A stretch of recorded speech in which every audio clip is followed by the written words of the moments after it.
I know as a writer of history myself, I learn so much from writing about it, way more than I do when I simply read it.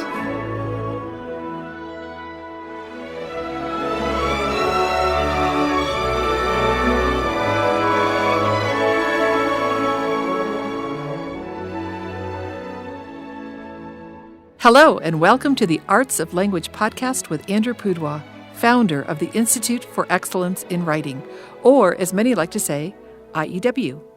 My name is Julie Walker, and I'm honored to serve Andrew and IEW as the Director of Marketing. Our goal is to equip teachers and teaching parents with methods and materials which will aid them in training their students to become confident and competent communicators and thinkers.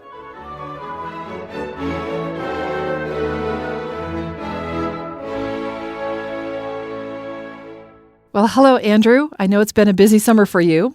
It is getting into the summer, and it's been as busy as I've ever been and likely to get busier. And I know as you're out traveling and going to homeschool conventions and, places around the world this year, you get to run into people, encounter people, friends, who are doing things similar to what you're doing, which is talking to homeschoolers. And today we have on our podcast one of those people, Charlene Notgrass of Notgrass History. And that is so wonderful that she can join us. Yes, Charlene and Ray and their team at Notgrass History, I see them often, but we seldom have a chance to talk much because, of course, a convention is a busy place and we're kind of passing like, I wouldn't even say ships in the night, more like ships in a race. Exactly. Yeah, think jet skis. That'd be nice if we had some of those little motor-powered roller skates to zip around a convention. Like Segways? Facility. Yeah, like Segway, only built into your body so you didn't, have to buy it or something. But I guess that's called feet. And we can walk. But yes, Charlene, thank you so much for joining us. My pleasure. I mean, we've known each other for many, many years, and we've got many mutual friends. Right. The cute ones that come to mind right now, although they're growing up fast and aren't so cute anymore, are the Schmidt children. Yes. You remember Solomon Schmidt? Absolutely. Precious, precious kids. Yeah, his sister Cecilia. Both of them have become published authors. That's what she said. In their teens. Solomon has specialized in history, which must bring great joy to you. It does. Or competition to you, perhaps, Charlene? It's their competition. Well, no, their mom has sent so many customers to us through the years. They are big fans of ours and of Andrew's. Yeah, we adore them. And no, it's not competition. He certainly does have a penchant for finding the interesting facts that you might not otherwise bump into. His mom, of course, is always telling everyone, how did you get your kids to write books? And she always says, Notgrass History and IEW. That's it. So I just thought maybe we could chat a little bit about your experience with how writing affects one's study, understanding, appreciation, love of history, and how your curriculum promotes writing assignments and writing whatever you do promote in terms of writing. We definitely do promote writing because we teach history and English and Bible all together. So our high school courses, students get credit in English, Bible, and history, all with one course.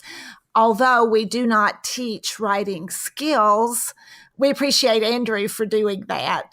But our students get assignments in writing when they're in high school and also in our program that is for grades 5 through 8. In that program, we give them writing assignments twice a week. And in our high school, we give them a writing assignment every unit. So, yes, we think writing about history, learning about history, and learning what the Bible says about the issues in history all at the same time is a great way to learn. And we also assign the students primary sources to read and also give them classic literature suggestions too. So, to us, it's all very integrated, and we appreciate the way IEW gives students skills to do what we're assigning them in our history. What skills specifically would you say are most important or useful or helpful to the student of history? Because people think about writing in a lot of different ways. Sometimes there's what people might call creative writing. Other times there's analytical writing.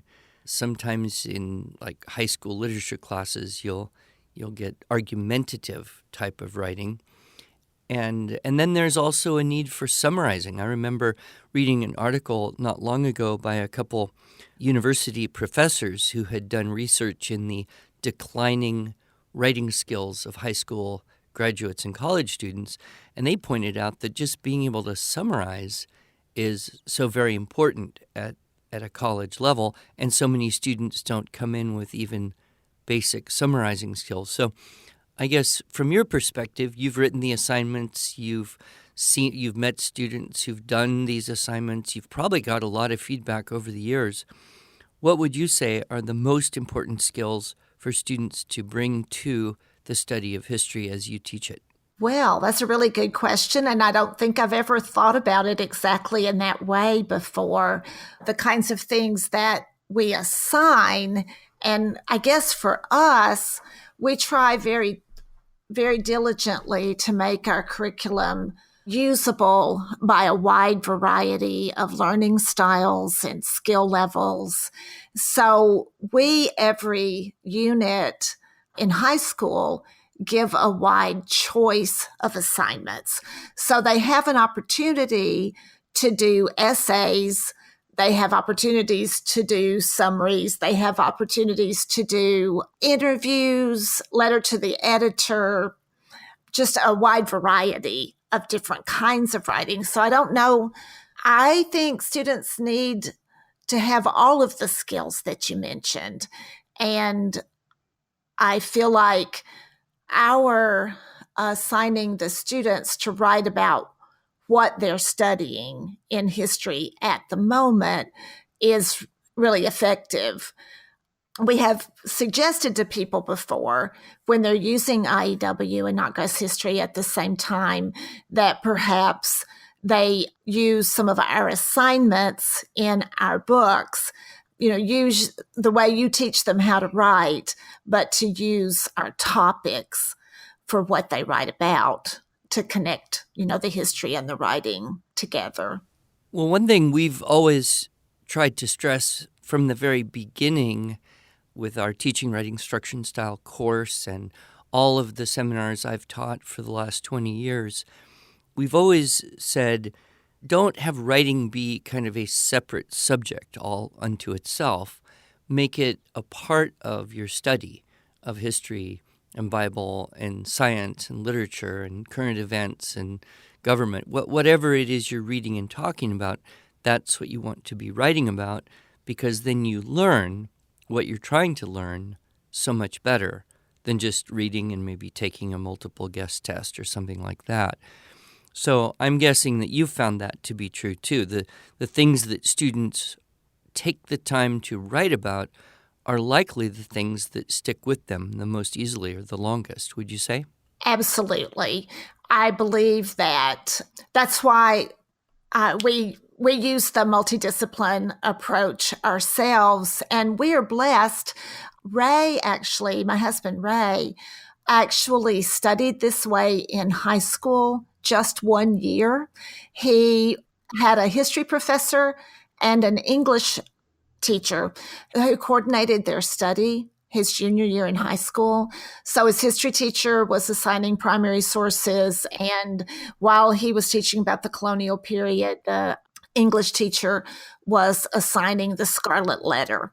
And then so when we started writing history for homeschoolers, we combined what his teachers had done for him when he was in high school. And it's a wonderful story. They only did it that one year, just that one year that Ray was a junior in high school.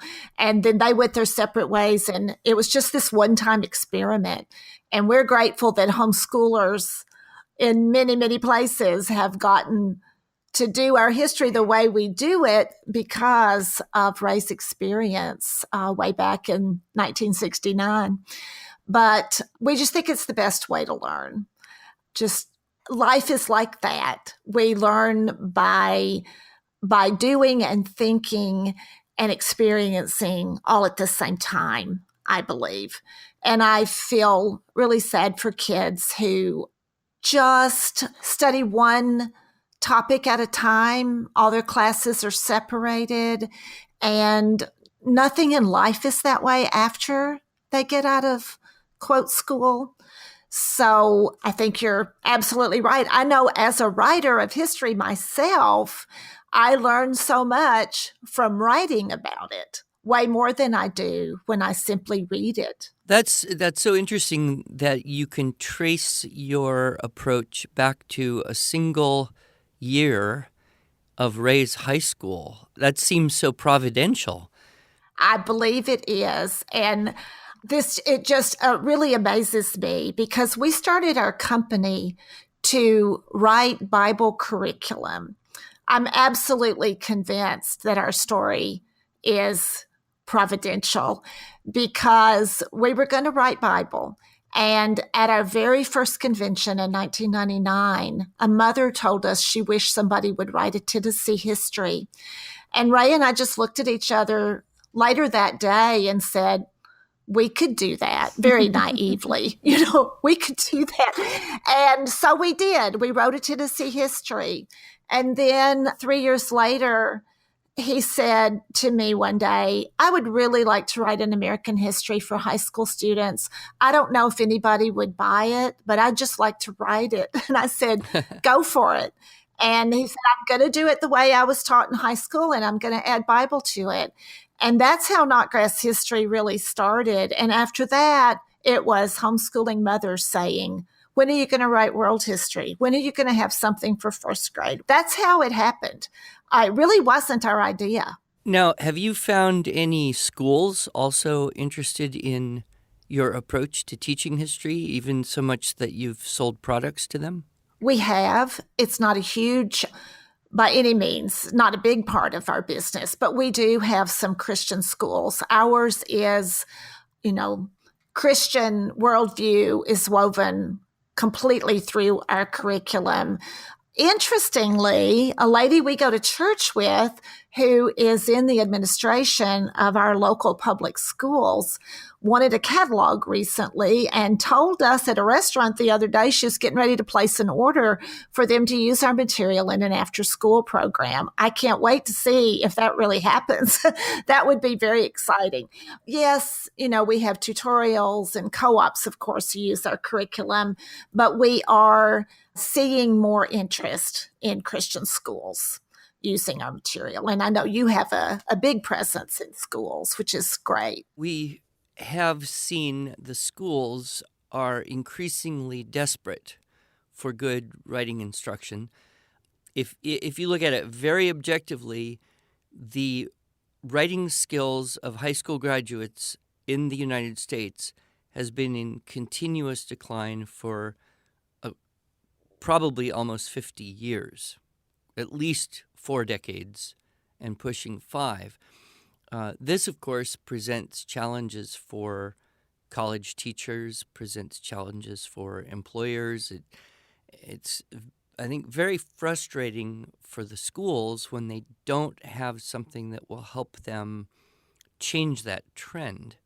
I suspect there's a similar trend, although not quite as concretely measurable, as to the decline of the actual teaching of history, because it's become somewhat supplanted, I would guess, with the broader general idea of social studies. I believe that is true. I don't know, like you say, I don't know statistically, but I think that has been true for a long time also. And I'm not sure that they learn so much social studies either.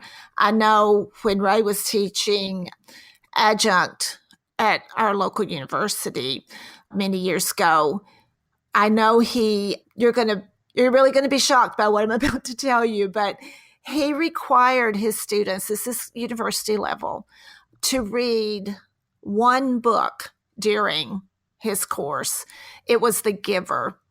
And because we believe that book teaches so strongly what happens to a culture that does not know history.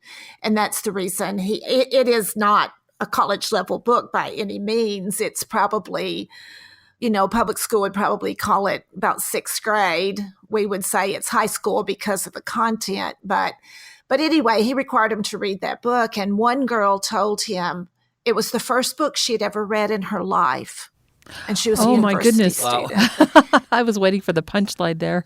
And I know. And another girl told him she wished life was like The Giver, where somebody told you when you were 12 what you had to do the rest of your life. That was another shocker.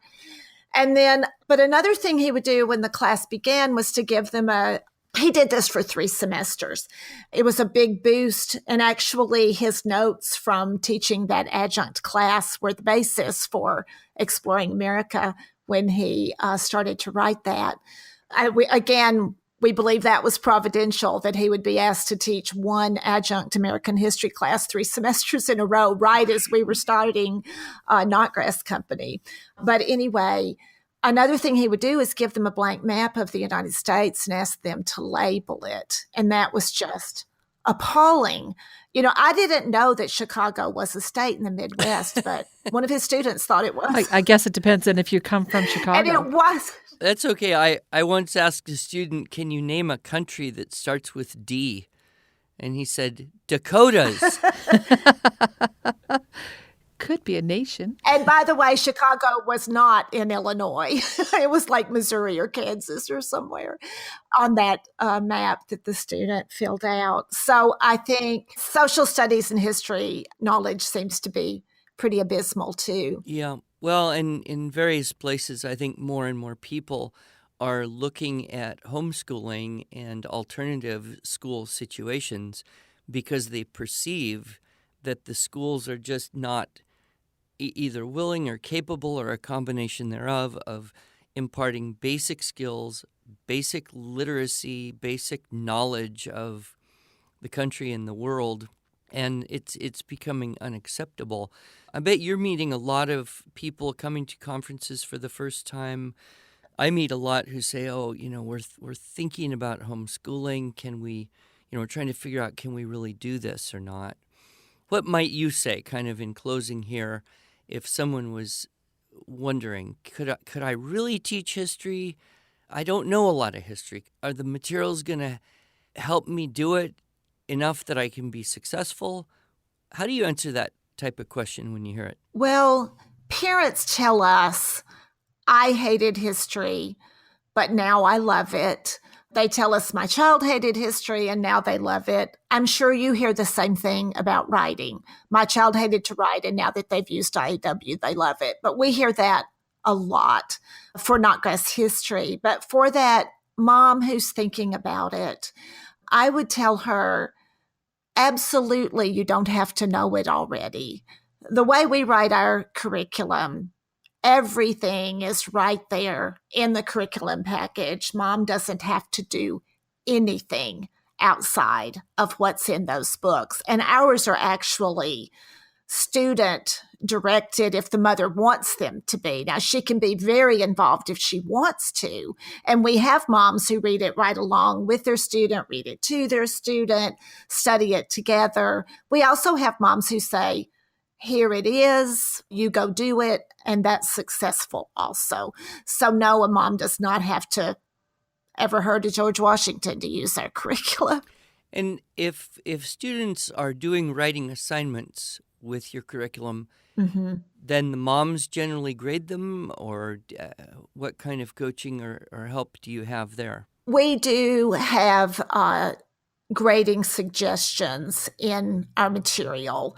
When they buy the curriculum package, we will give them advice on how to grade. Ray has written a literary analysis for all the books we suggest for them to read. They have an opportunity to respond to the literature.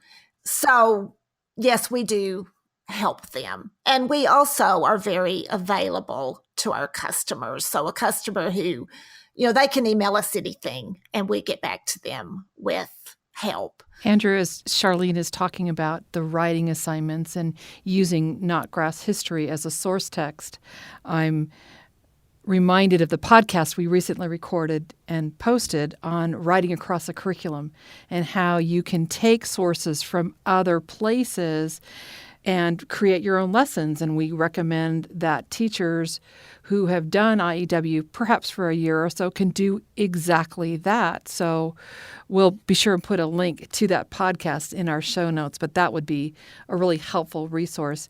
Charlene, I also noticed that you have maps and timelines in your curriculum, which I think is really, really helpful, which also makes me think of, we have just come out with a game that Dr. Webster worked with us to create called Outmatched Ancient History.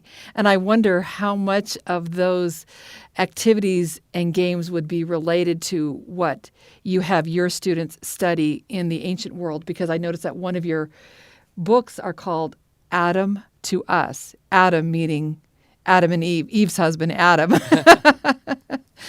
Right. Yeah. The concept there is that this is world history from Adam to your student. This is from Adam to us. So in 1 year, they go from the week of creation to the present time. So that is for grades 5 through 8. And then for high school, we have Exploring World History, which covers the same time period from creation to the present. Well, I'll have to bring you one of our card game sets. Next time we'll meet up and let you take it home and see what you think. I'd love to play it. Yeah, that sounds great. Thank you. So Charlene, if our listeners want to learn more about Notgrass history, where should they go? Well, just come to notgrass.com. And also, I would like to invite the listeners to join me at my daily blog of encouragement for homeschooling mothers. I have a passion to help homeschooling mothers keep going. And I've been doing this, my 5-year anniversary is this coming Sunday. I've done this Monday through Friday consistently now for 5 years, plan to keep at it, but it's just daily encouragement for a homeschooling mom. And that is notgrass.com/daily. And we'll be sure to include a link to that also in our show notes, because that's just really wonderful to have just a little bit of honey to start your day. And it's Notgrass, Notgrass, correct? That's correct. And I have never in all of my life, in all of my travels, I have met dozens, if not hundreds of thousands of people, and I have never met anyone except your family with that name. We were very excited when Ray's nephew, who's a colonel in the Army, was in England just a few years ago, and a British military person, soldier, officer, I don't know who it was. We've just heard the family's heard the story, but he walked up to Chris and said, Notgrass, good English name. So that was really fun.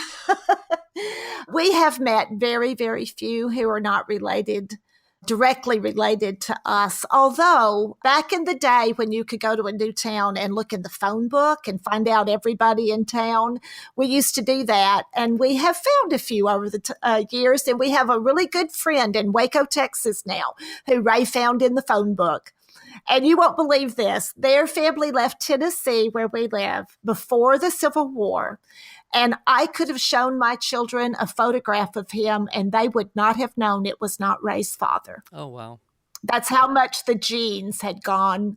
All those generations, they had stayed in the Notgrass family. Well, I will look forward to the next time we meet, and we'll keep on keeping on, encouraging people in the study of history and the study of writing and the combination and the integration of those subjects. It was really very good of you to take time to join us, Charlene. I appreciate it. It's my pleasure. I'll look forward to seeing you next time. God bless you. God bless you too.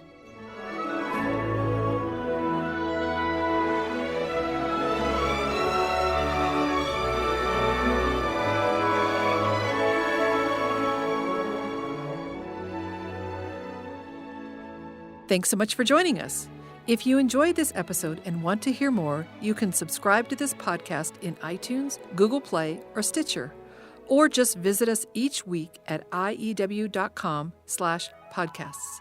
Until then, on behalf of Andrew Pudewa and the team at IEW, I thank you for the privilege of allowing us to partner with you on your journey toward better listening, speaking, reading, writing, and thinking.